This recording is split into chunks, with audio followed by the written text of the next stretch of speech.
A lo largo de los años, el rosario ha tenido cambios y transformaciones. Es por eso que se dice que el rosario es una oración viva. En este video estaremos repasando cómo fue la evolución del rosario, cómo se fue creando la oración del Ave María y, entre otras cosas, qué relación tiene la batalla de Lepanto con el Santo Rosario. Antes de seguir, te voy a invitar a que te suscribas, así nuestros videos tienen más alcance y lo puede disfrutar más gente. El rezo del Santo Rosario no fue ideado en un momento concreto, sino que es fruto de una larga evolución. Una evolución que comenzó con el rezo del Salterio y que posiblemente aún no ha terminado. El Salterio es un libro de la Biblia que contiene los 150 salmos. Antiguamente, los monjes y las monjas se aislaban para vivir en total soledad, manteniendo una vida de austeridad, de penitencia y de oración, para alcanzar la santidad. Pero esta vida de soledad y austeridad a muchos de ellos les causó serios problemas, principalmente de salud. Y es por eso que decidieron juntarse y vivir en comunidad para apoyarse entre ellos.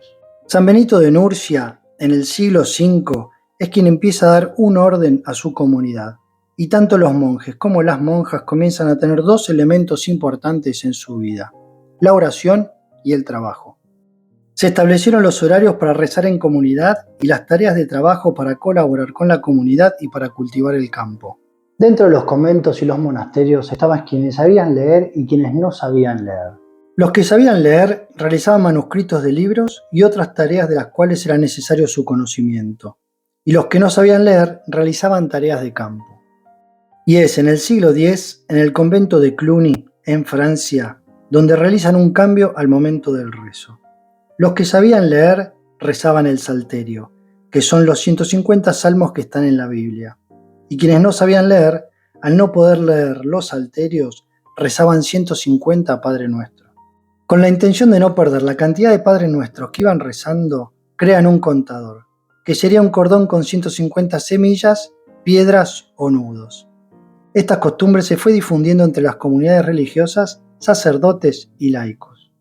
Hay quienes dicen que este contador puede estar inspirado en el contador que utilizan los musulmanes. No se sabe quién, alrededor del año 1000, inspirado en el Evangelio de San Lucas, crea la salutación a la Virgen María, que consiste en el saludo del ángel Gabriel a María, cuando dice: Dios te salve María, llena eres de gracia, el Señor es contigo.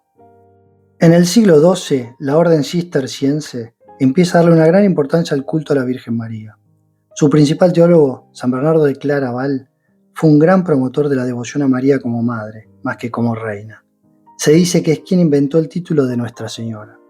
Es en este contexto que las monjas y los monjes comienzan a reemplazar en el Salterio algunos Padre Nuestros por salutaciones a la Virgen María.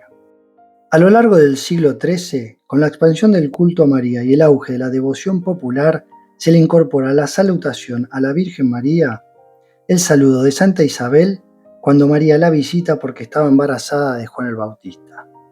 Textos también inspirados en el Evangelio de San Lucas. Este hecho se lo conoce como la visitación, y es cuando Santa Isabel saluda a María diciendo: Bendita tú eres entre todas las mujeres y bendito es el fruto de tu vientre. Es a finales del siglo XIII donde se le añade Jesús. Según una tradición dominicana, es en este mismo siglo, en el año 1214, cuando Santo Domingo de Guzmán tuvo la aparición de la Virgen María, que le pide que predicara y difundiera el Salterio por todo el mundo. Dentro del rezo del Salterio se va extendiendo la costumbre de rezar 150 salutaciones, en lugar de 150 Padre Nuestros, y se crea así el Salterio de María. Es en esta época cuando comienza a generalizarse el uso de los contadores, para poder llevar la cuenta de las salutaciones que se van rezando. Para ese entonces cada uno rezaba el Salterio a su manera. Algunos rezaban solo Padre Nuestros, otros rezaban solo salutaciones y otros cada 10 salutaciones rezaban un Padre Nuestro. No se sabe ni quién ni cuándo, pero sí hay textos escritos con la oración del Ave María completo desde comienzos del siglo XV. A la salutación de la Virgen María se le añade la frase final: Santa María, Madre de Dios, ruega por nosotros pecadores, ahora y en la hora de nuestra muerte. En aquel siglo, Europa transitaba un periodo tumultuoso, marcado por devastadoras pestes, plagas y una serie de guerras. Es por eso que una versión considera que se incorporó esta frase al final del Ave María como ruego a María por el ahora o por la hora de la muerte. También se comienza a rezar el Ave María a dos coros, una primera parte con las salutaciones y una segunda parte con la frase final del Ave María. Con los años, la costumbre de rezar el rosario fue cayendo, y según aparece en el breviario de la Orden de los Predicadores, la Virgen María, con la intención de reactivar la costumbre del rezo del rosario, en 1460 se le aparece al beato Alano de la Rupe, o Alán de la Roche, y le transmite las 15 promesas para quienes recen el Santo Rosario frecuentemente y con devoción. Durante el siglo XV, el Salterio de María comenzó a adquirir una forma más estructurada. Ya se había comenzado a meditar sobre los momentos más importantes de la vida de María y de Jesús. Y como la gente no tenía tiempo para rezar las 150 salutaciones por día, se habilitó la posibilidad de rezar el Salterio en partes, es decir, 50 salutaciones por día. El contador comenzó a sufrir modificaciones, teniendo 50 Ave Marías y un Padre Nuestro cada 10 Aves María. En el siglo XV, el Papa Pío V confirma el modo de rezar el rosario, con los misterios gozosos, misterios dolorosos y los misterios gloriosos. En cada misterio se presentan 5 momentos importantes a meditar, que sumados son 150 Ave María. En los misterios gozosos se meditan los pasajes más importantes de la infancia de Jesús. En los misterios dolorosos se medita sobre la pasión de Jesús.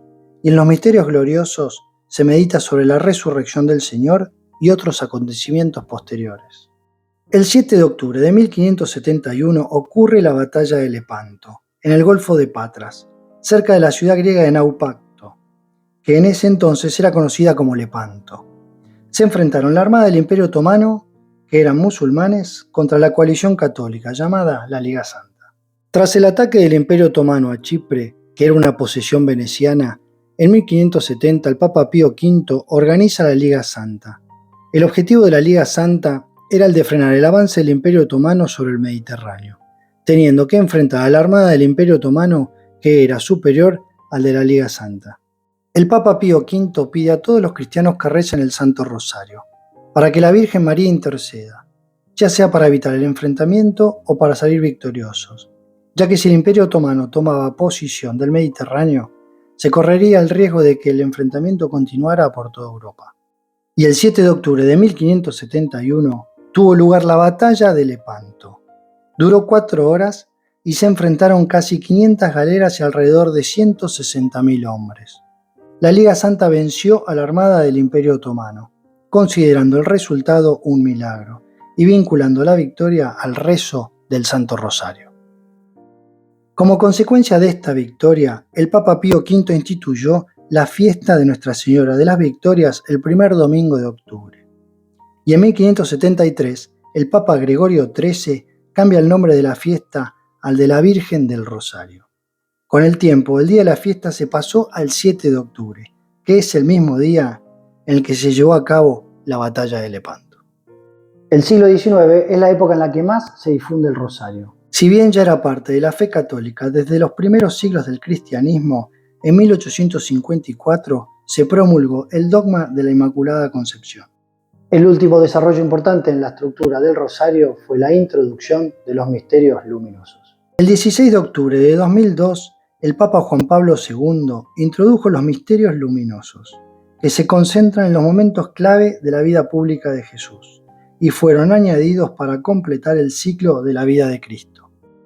Los misterios quedan establecidos de este modo: misterios gozosos, lunes y sábados; misterios dolorosos, martes y viernes; misterios gloriosos, miércoles y domingos; y los misterios luminosos, el día jueves. La palabra rosario viene del latín rosarium o rosarius, lo que significa un jardín de rosas o campo de rosas. También se dice que el rosario toma este nombre porque cada oración es una rosa que se le entrega a María, como símbolo de veneración y de amor a ella. El rosario, tal como lo conocemos hoy, es el fruto de siglos de evolución, de devoción y de reflexión sobre la vida de Jesús y de María. Confiarnos al rezo del Santo Rosario es reconocer que Dios actúa en nosotros y a nuestro alrededor, por la intercesión de María. La Virgen María le transmitió al beato Alano de la Rupe 15 promesas para quienes recen el rosario frecuentemente y con devoción. En la descripción te dejamos el link del video. Espero que te haya gustado este video. Si te gustó, te voy a pedir que le pongas un like. Así tiene más alcance de distribución y más gente lo puede disfrutar. Lo mismo, si consideras que a alguien que le puede llegar a interesar, por favor compartíselo. Así también lo puede disfrutar. Cualquier comentario o sugerencia positiva, por favor escribinos, así mantenemos el contacto. Te invitamos a que nos sigas en las redes sociales, así como también te suscribas al canal si aún no te has suscrito. Mi nombre es Nicolás y nos vemos en el próximo video.